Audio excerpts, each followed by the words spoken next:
This is Rob Tebbutt for Boxing Social. Delighted to be joined, as always, by David Price. We're here at the Whyte-Rivas press conference, ahead of your undercard bout with Dave Allen. How you doing, Dave? I'm good, thanks. Talk to me about the fight, fighting Dave Allen. It's a barnstormer of a fight. I think it's gonna light the arena up on the night. It's gonna be fantastic. And I'm gonna be looking to knock Dave Allen out.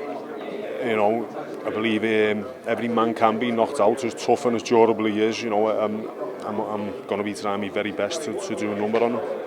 Now, it was very respectful, which is no surprise to anybody who knows either one of you.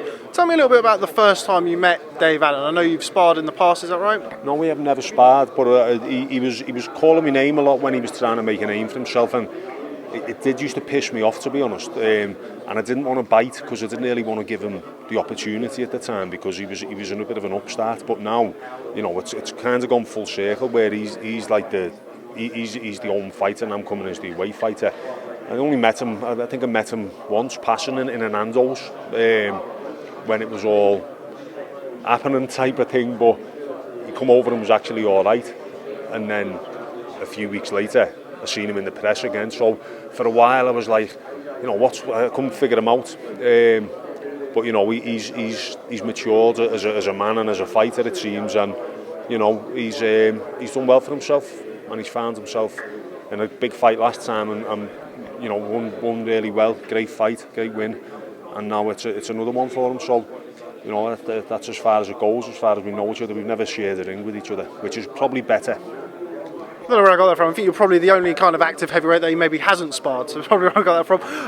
Talk to me about his fight this couple of weekends ago now against Lucas Brown. You mentioned it, it's a good win against a big name. What did you make of his performance? Yeah, look, it was over before the fight really got a chance to get going properly, wasn't it? But it was just a fantastic body shot. You don't want to be taking them, try and avoid them at all costs. So, he showed he can punch well to the body there. He handled the occasion well. Yeah, it was a great win, and like I said before, I was open for a Lucas Brown win, stylistically wise. Although I do believe dealing with Dave Allen isn't going to be style-wise too much of it's not going to be an issue for me. But out of the two, I preferred Lucas Brown, but Dave Allen came through, and that was the fight that got made. Why is that? Why would you prefer Lucas Brown's style to Dave's style? I just think he's a little bit more. I don't know. It's just a little bit more upright. And I believed he would have been easier to knock out than Dave Allen.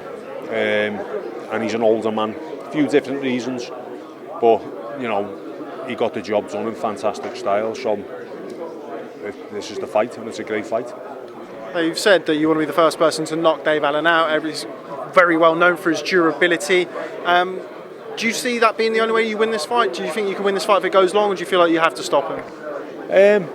Boxing wise, I can outbox Dave Allen. It's about keeping me shape, getting myself in the best condition possible. So I do believe I can beat him either way. But I think a knockout win would be the most eye-catching and eyebrow-raising way to win, and that's what I want to do. Talk to me about the main event, Dillian Whyte versus Whyte-Rivas. Great fight. I think a lot of people inside boxing really understand what a good fight that is. Just talk to me about that.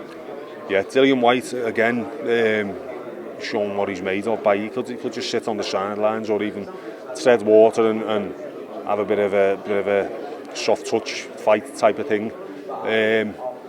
But he's fighting a dangerous opponent who's hungry, good pedigree. Coming off a career best win.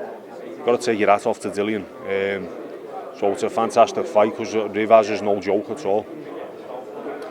Just finally, before we go, something that you've had experience with in various different stages of your career. Just want to get your opinion, if possible, on Jarrell Miller and his failed drug test. Obviously, you have experience in the past of Tebbutt, Tony Thompson, etc. Just your thoughts on that. Yeah, it's disappointing, isn't it? I mean, but it's a bit of an eye opener, hopefully, to how things are getting done stateside with potential of microdose and things like that. If he passed the test the week before. So they've got under the radar the week before and maybe got it right the next week. I'm led to believe he passed it the week before because that's what he said. So it's making you wonder, how they going about it over there. It's on another level. but it's only getting caught when VAR are involved, because there's no one really running it over there like UCAD over here, and it seems that VAR are the ones that catch people out all the time. So yeah, it's also opens other cans of worms, where you're looking at why certain fighters are turning down $7 million to fight Joshua at short notice without naming any names. You wonder why they turned it down. Okay, well, as always, it's a pleasure catching up with you, David Price. I'm going to go now because lovely John Dennon is stood to the side of me waiting to get a word. As always, it's a pleasure. Thanks very much for speaking to Boxing Social. Cheers, mate. Cheers, David.